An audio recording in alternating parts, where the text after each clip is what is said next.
en venons au sujet de l'hébergement d'urgence. Je vais laisser la parole à Marie-Christine et en rappelant simplement, évidemment, que la ville fait beaucoup, mais que la question des MENA qui était présent ce soir est quand même à rappeler et à replacer dans le contexte général du sans-abrisme sur la ville de Lille.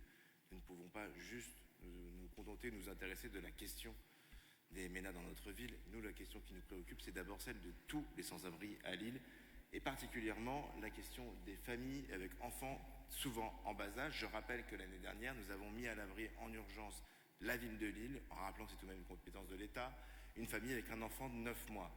Et c'est ça la réalité à laquelle nous sommes aujourd'hui confrontés, de plus en plus depuis ces quelques dernières années, depuis l'après-Covid pour dire les choses, où nous avions surtout avant des personnes à l'abri qui étaient des hommes seuls, en très grande majorité. Aujourd'hui, nous sommes confrontés à la présence de familles avec enfants en très bas âge qui sont parfois scolarisés à Lille, et c'est notre priorité aujourd'hui de pouvoir agir au-delà des compétences qui sont les nôtres pour pouvoir les mettre à l'abri et assurer un accompagnement. Voilà la situation dans laquelle nous sommes aujourd'hui, et c'est vrai, face à l'absence pour le coup de réponse que nous avons eue de l'État, de places supplémentaires qui ont été réclamées, on nous a promis 10 000 places qu'on n'a jamais vu venir à l'échelle du pays.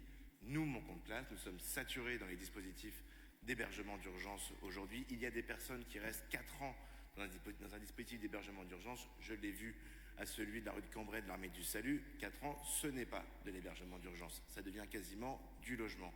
Et tout ça est aussi la conséquence plus générale de l'embolisation complète du parcours résidentiel qui va de l'hébergement d'urgence jusqu'à la résidence dans le parc privé, où là aujourd'hui il n'y a plus aucune mobilité du logement social au parc privé. Et donc tout ça aboutit à la situation dans laquelle nous sommes, et je pense qu'il ne faut pas de faire de démagogie ou d'instrumentalisation. Je l'avais déjà dit, je le redis au début de ce conseil, être à la hauteur, c'est éviter de mentir et encore moins de faire de la démagogie. Madame Staniek.